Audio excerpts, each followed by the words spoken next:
Welcome. So this series has to do with sexual characteristics and the difference between primary sexual characteristics and secondary sexual characteristics.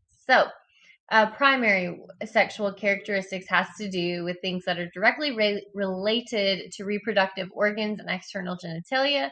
And secondary, not so much. They're not directly related to the reproductive organs themselves or to your external genitalia. So we'll get into those. Those are usually things associated with puberty that are kind of secondary. All right, so we're going to talk about some hormones today. The first one is testosterone. Remember, this is what testosterone looks like. Okay, so let's get into it. Let me move myself over here. Okay, so what is testosterone as far as puberty and pregnancy are concerned and fetal development? So here's the deal. No matter who you are, you were grown in a uterus if you are a mammal. Now, the uterus is in a female body. And so the problem with that is that females innately produce the most progesterone during pregnancy and are always secreting estrogen. So if you're male, that can become problematic. And so, how does the body counteract that and still produce males out of the female body? Well, primary sexual characteristics. So, testes develop from embryonic gonads at about week 8 of pregnancy. So, when you are pregnant and you are growing a male offspring, you are essentially in charge of making sure, which it's not like I can control it, but my body controls it, that testosterone is being produced so that the unborn child's testes can develop appropriately. And so in the early weeks, so here it peaks between 8 and 12 weeks of fetal gestation, that is when your actual testes will grow. And that has to do with the testosterone within the female being produced. Now, this will continue until about week 15, and then it sort of stops. Now, the interesting thing is that you cannot be picked up on a sonogram as a male until about week 15.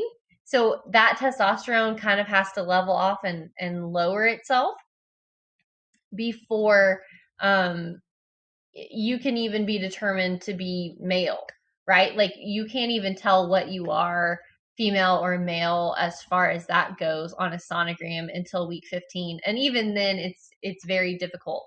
So they can do blood tests, I believe, at week, I want to say 9 or 10 at this point.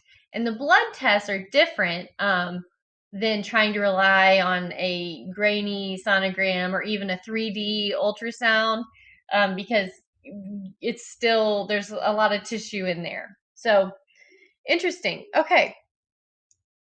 So what is the testosterone for as a primary sexual characteristic? So its whole job is to secrete a stimulant for sperm production. That's its whole thing. Like, hey, we need to make sperm.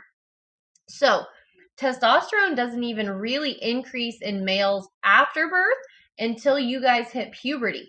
And so it's really interesting because, like, females, we have our own set of stuff that we'll talk about in just a second. But males, it's like you're just happy go lucky trucking along, and then you hit puberty.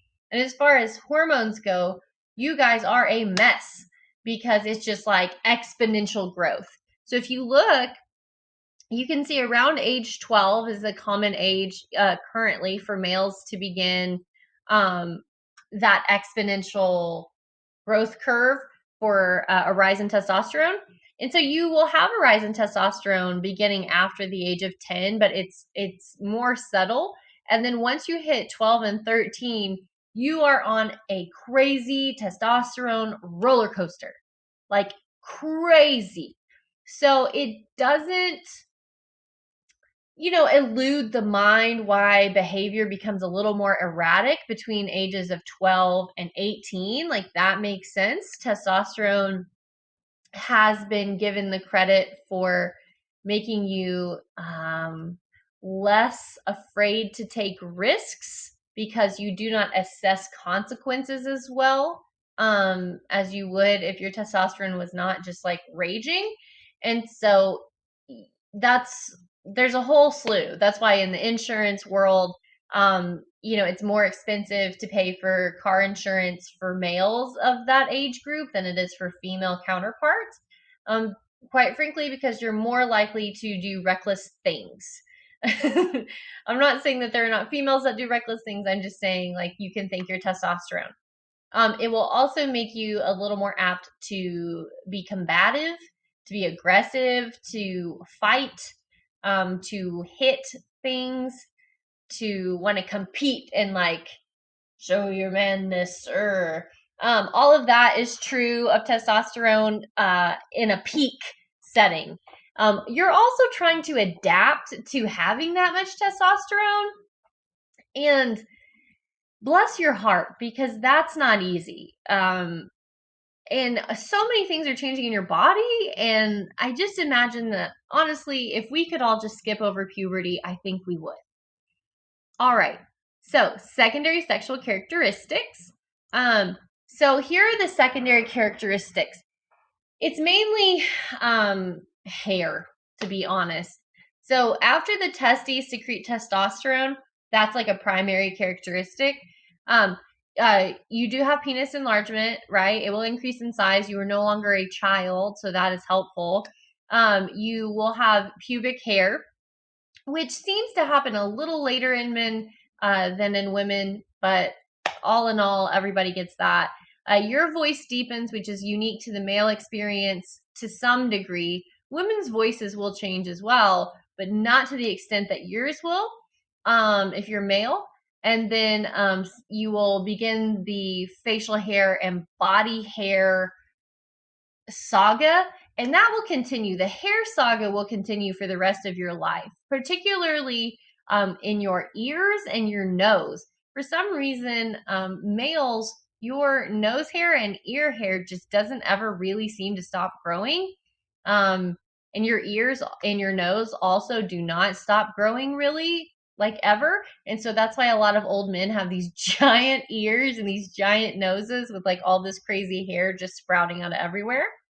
That's one of your chief benefits of being male, I guess, when you're old. So anyway, you will continue to grow facial hair and your sex drive will increase.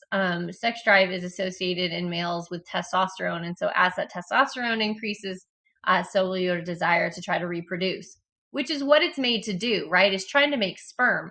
And so the whole point of making sperm in nature is to try to impregnate as many females as you can to continue on with the species. Now, in humans, our behavior is a little different, and in some animals, our behavior differs.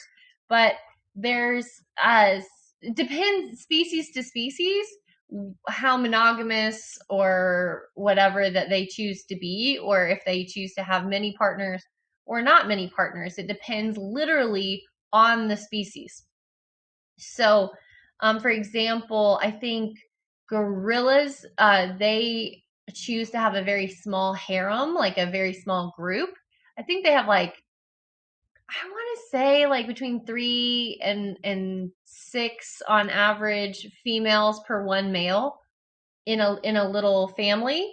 And so he is in charge of trying to reproduce with those 3 to 6 females.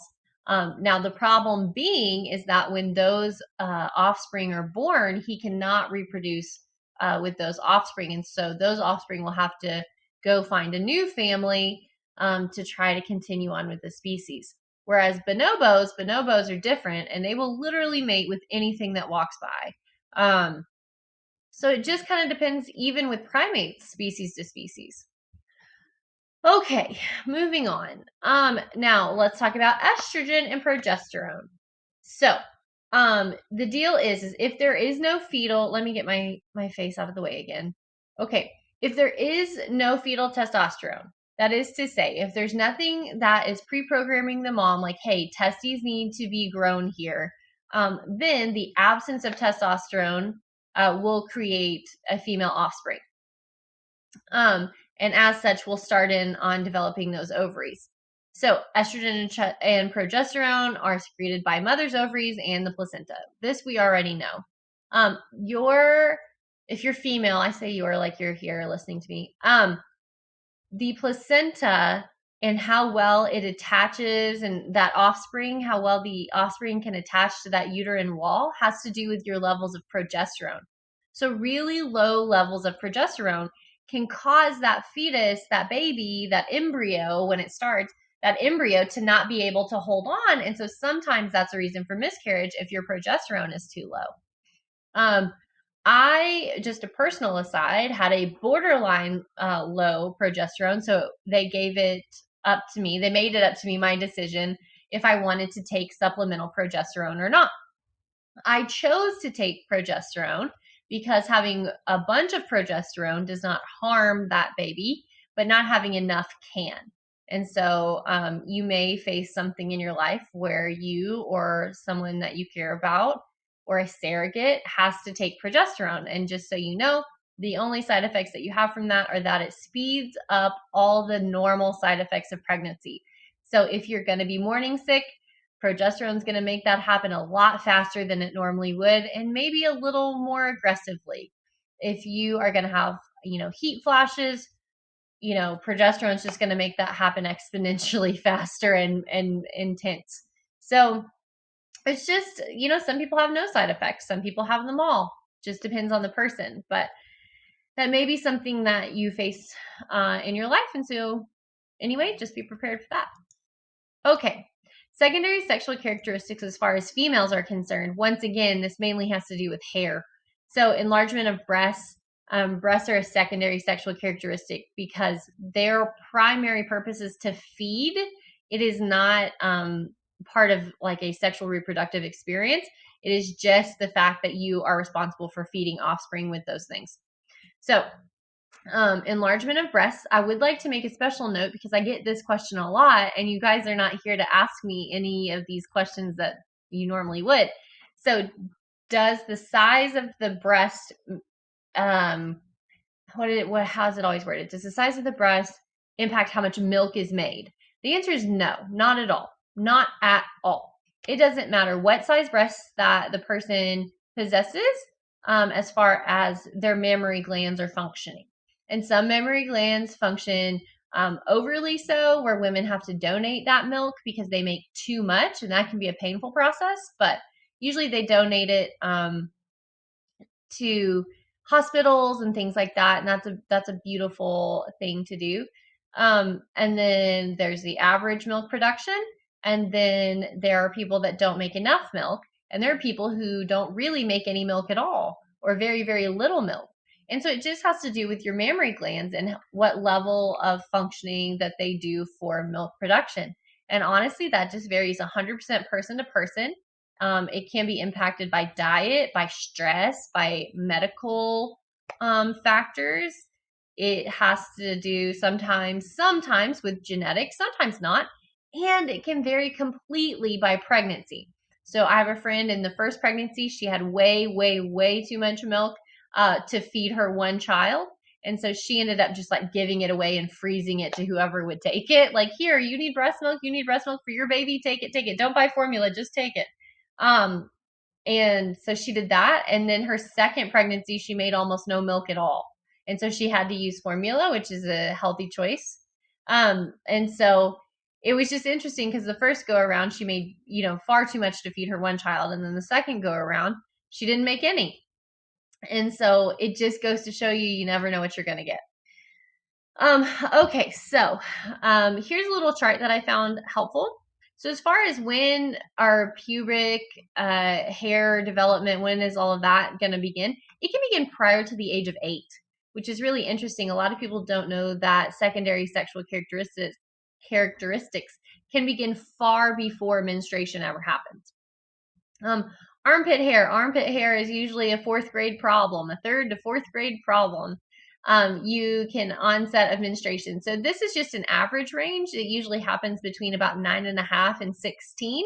If you have not begun menstruating by the time you're 16, usually you will get sent to a gynecologist, just not for an internal exam. They don't allow those prior to the age of 21 now by some weird state law. Not sure what's up with that.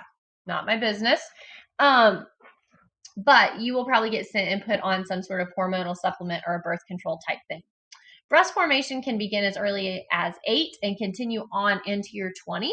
In fact, you may have like a second onset in your 20s of breast development. It's normal. You're good.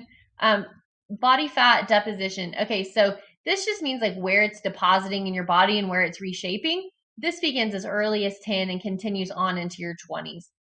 It'll change again if you choose to have a child, like that body fat will settle in somewhere new. When you get taller, so this starts around age 10 and can continue into your 20s, although I will say usually for females ends about 16 or 17 years old.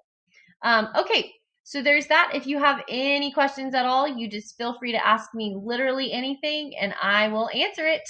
I look forward to your questions. Bye.